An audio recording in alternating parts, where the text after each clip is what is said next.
Let's start our new unit. This unit includes two topics majorly. One is AC voltage controller and another will be the cycloconverter. In this first half of the unit, we shall be discussing about AC voltage controllers, and in this particular lecture, I shall discuss what an AC voltage controller is, what are its various types, what are its applications, benefits, disadvantages. All these things we'll be discussing in this lecture. I'll try, if the time permits, I'll try to cover at least one type of the AC controller. So let's see what an AC voltage controller is. As the name indicates, AC voltage controller, it is a controller which regulates the AC voltage at the output side. There are many applications in industry where we require the variable output voltage. So it is a controller which converts a fixed alternating voltage into a variable alternating voltage. However, there won't be any change in frequency. So this is a controller which only plays with the voltage, not with the frequency. To change the frequency levels as well, we have the another type of controller that is called a cycloconverter. In a cycloconverter, I would be covering in my later lectures, but here I'll be restricting myself to AC voltage controllers. Now these AC voltage controllers, because AC, when we say AC means we need to have a device which can conduct in both the directions. So we need to have a bidirectional device. So here we need the devices which are bidirectional. For example, triac. But triac may conduct in both the directions, but triac has a limitation. It has a very small voltage and current rating. So that is why sometimes we go for an anti-parallel combination of the SCRs. So that is why it is written here, AC voltage controllers are the thyristor based devices which convert fixed AC into variable AC without change in frequency. So these thyristor based devices may be a triac, it may be an anti-parallel combination of SCRs. Now, what are its applications? There are various domestic and industrial heating applications which requires the change in voltage. By reducing the voltage, we may require to control the heating levels. Transformer tap changing. This was earlier we used to do it with the help of the transformer tap changers, but this can be done with the help of an AC voltage controller, lighting control, then speed control of single phase and three phase AC drives. Now this is also possible with the AC voltage controller, starting of induction motors. So these are the few applications for which we need to have an AC voltage controller. Now what are its benefits?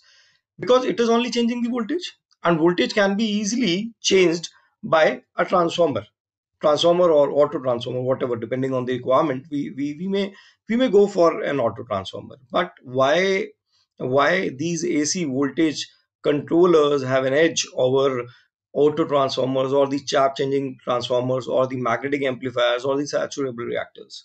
So these are the devices which were used before the invention of the AC voltage controllers. But nowadays, AC voltage controllers have replaced all these, and the benefits which AC voltage controller gives includes high efficiency. See, all these devices, they are the bulky devices. Like in auto transformer, you will have a big winding that will have its own limitations, that will give losses as well. But here it is only the switching loss which is coming into action. Now, depending on the device you are using, you can reduce the switching loss. So it gives you the high efficiency, it gives you the flexibility in control. You can achieve a very fast control with these devices, with this controller. It is compact in size. It is not like requiring the huge reactors, huge inductors. No, it requires a small circuitry which is controlled by a microcontroller circuit, and this control may also be used for the closed loop control systems. So it can give you the smart control. It requires less maintenance. No complex commutation circuitry is required because it is supplied with AC. Because it is supplied with AC, so it doesn't require any additional commutation circuit. However, AC voltage controller suffers from a disadvantage because these are all switching based controllers. They are devices which are switched on and off to control the output voltage, and by switching off the devices, the wave shape of the current gets changed. And when the supply current, when the load current changes, it ultimately affects the supply current. So that is why, by using the AC voltage controllers, we can have objectionable harmonics in the supply current and load voltage waveforms, particularly at the reduced output voltage levels. So this is the major problem of not only the AC voltage controllers. Any power electronic converter which we are using may introduce objectionable harmonics in the supply. So this is one of the major drawback. Otherwise, this is the best suited thing that we can have. Control strategies. There are two control strategies that is adopted for AC voltage controllers. One is called the integral cycle control, another is called the phase control. So let's start the discussion over integral cycle control. What is it? Integral cycle control.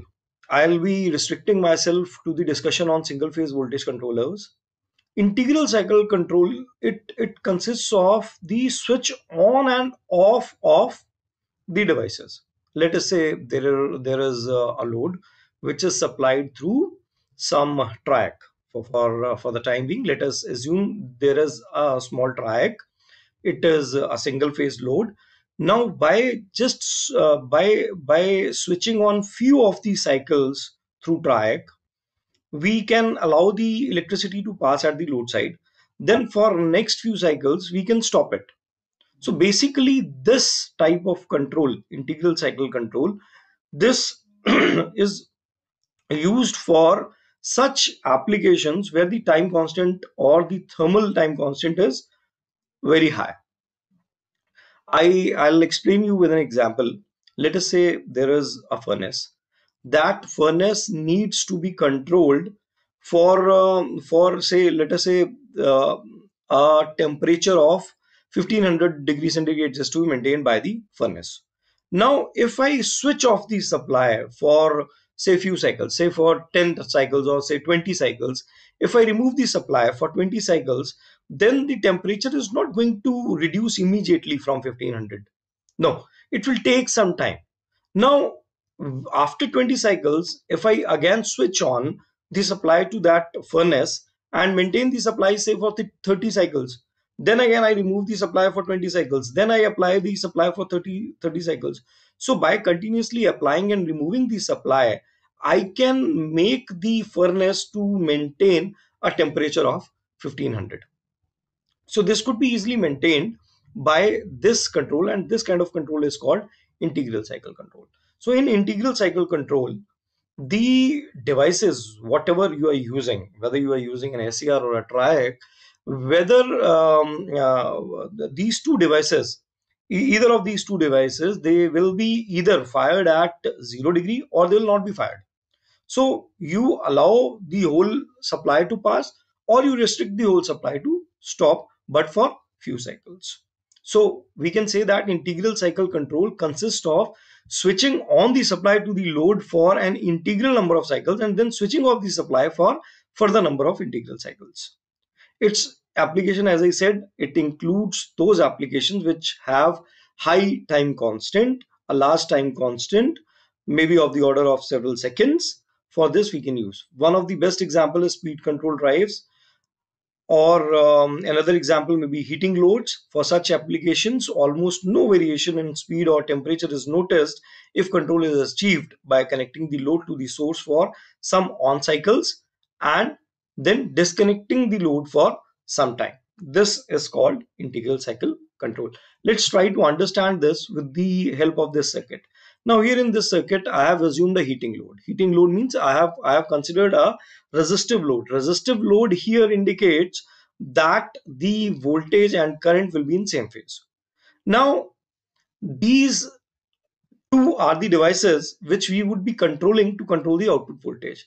Now one device is T1 and another device T2 is connected in anti-parallel with T1. Why these two devices are connected in anti-parallel? Because this supply is changing. This is an alternating supply. So when this is positive, when it is positive, it is the thyristor T1 which is fired. T1 will be fired at zero firing angle. So when T1 is fired, the supply will enter through T1, it will be connected to the load, and then it will back. As long as supply is positive, T1 will conduct. During the next half cycle, that is when the voltage will become negative, at that time T1 will stop conducting and T2 will be fired. Again, T2 will be fired at 0 degree. Now T2 will be fired. When T2 is fired, the supply will be connected to load through T2. So this will be the complete circuit when the supply is negative. So when the supply is positive, it is T1 which is conducting. When the supply is negative, it is T2 which is conducting. Now let us see how we can make it to work for quite some time and then stop for some time. So this is the input supply that we have considered. We have considered a sinusoidal source. This sinusoidal source, when it is connected, like here, this is the point when the supply is positive. It is positive means this is the point, 0 point where T1 is fired. So when T1 is fired, it will allow this half to pass and this half will be connected to the load. Then at this point T1, because here T1 has, the voltage has become 0, the current also has become 0, so T1 will automatically go to the commutation mode. So it will become off, T1 will become off, and immediately a firing pulse will be given to T2. So this indicates the firing pulses for T2 and this indicates the firing pulse for T1. So here T1 is fired, then T2 is fired, then T1 is fired, then T2 is fired. So for, you can see, for 3 cycles, this is 1, then 2, and this is the third cycle. So for these 3 cycles, you can see for these 3 cycles, the thyristors are fired at 0 degrees, and so these 3 cycles, 1, 2 and 3, these 3 cycles are available at the load. So during this time, the load will receive the supply, complete supply will be available at the load.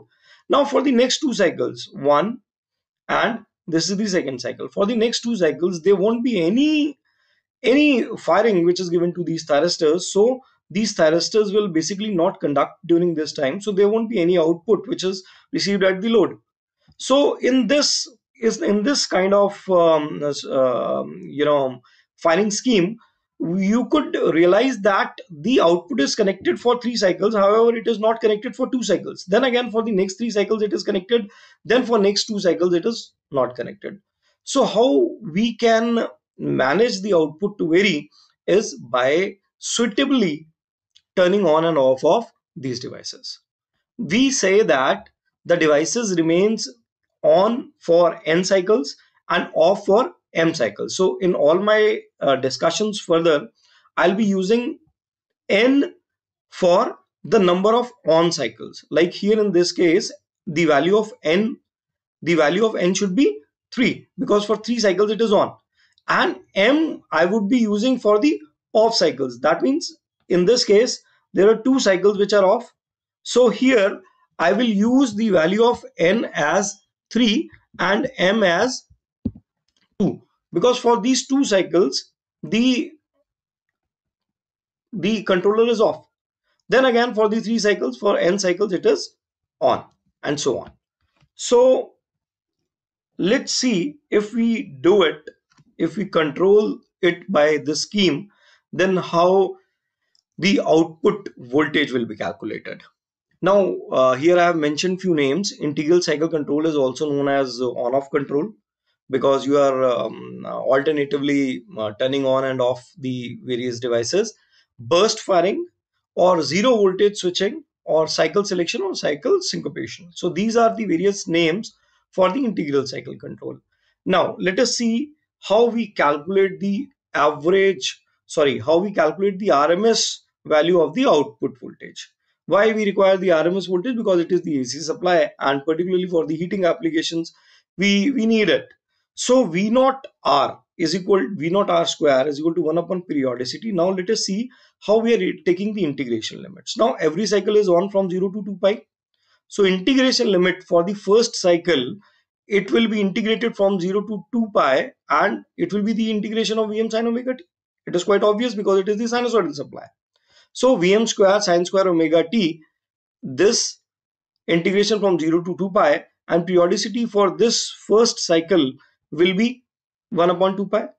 Similarly, we have the second cycle available. For the second cycle as well, we'll write it from 0 to 2 pi Vm square sin square omega t. Periodicity, another 2 pi will be added. Then this is the third cycle, and so on.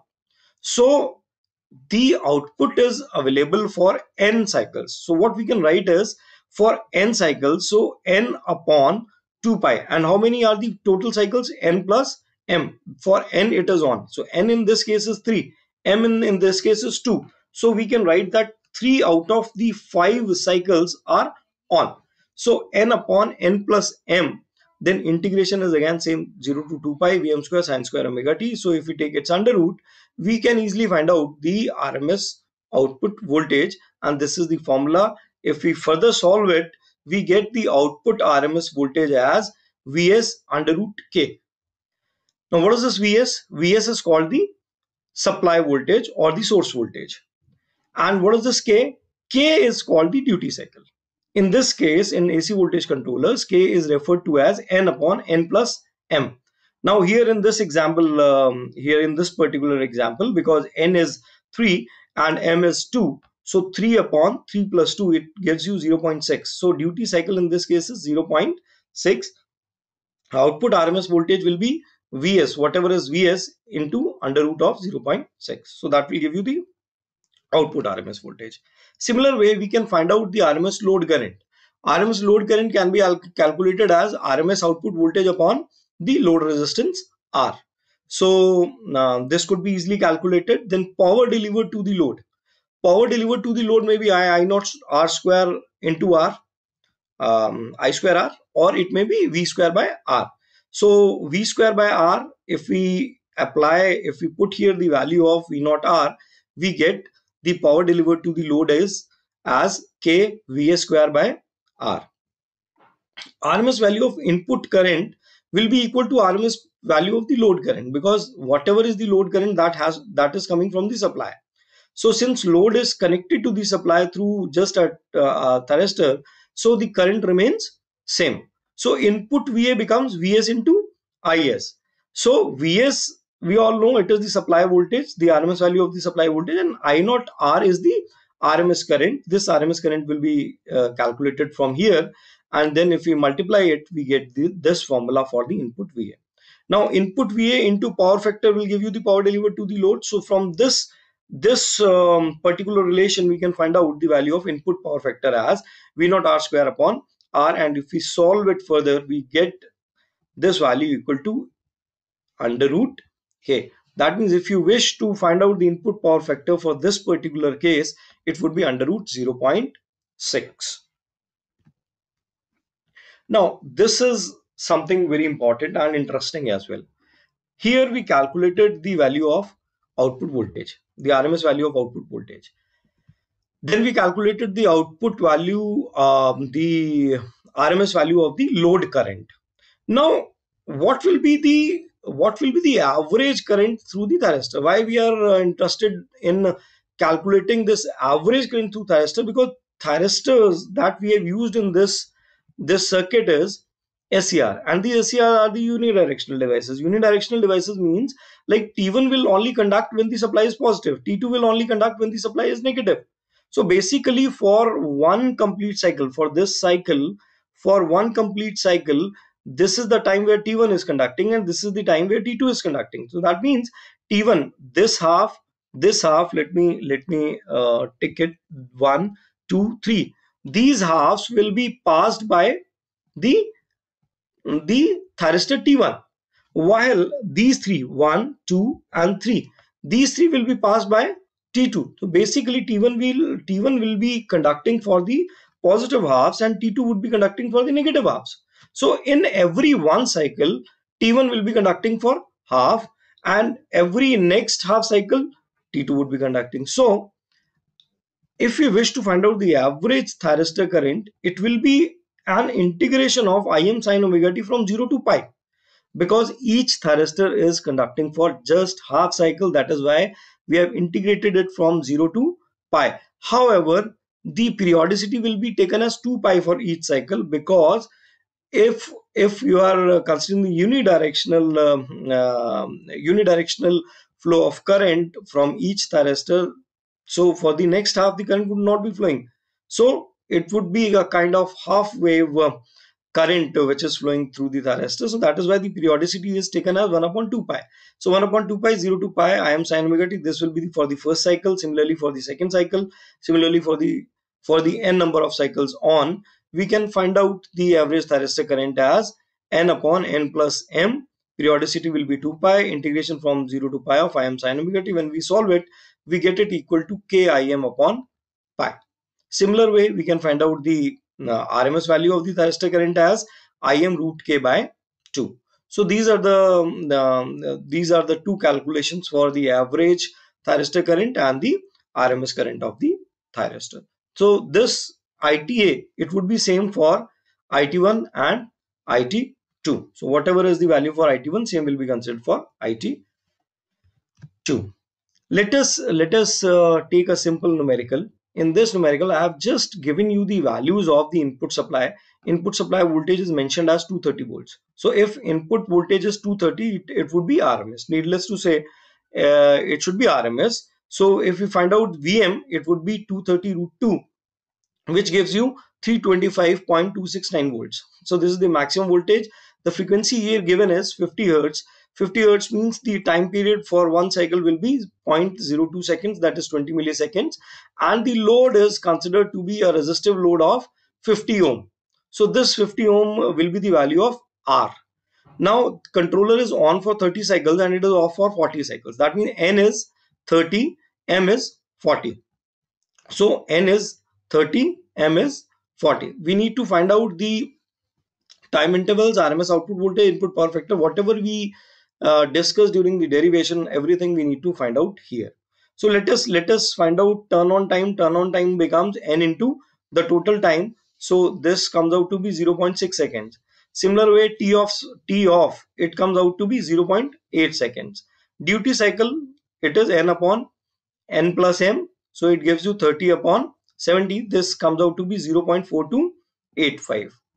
Now RMS voltage, by just introducing this formula, we input RMS is 230 volts.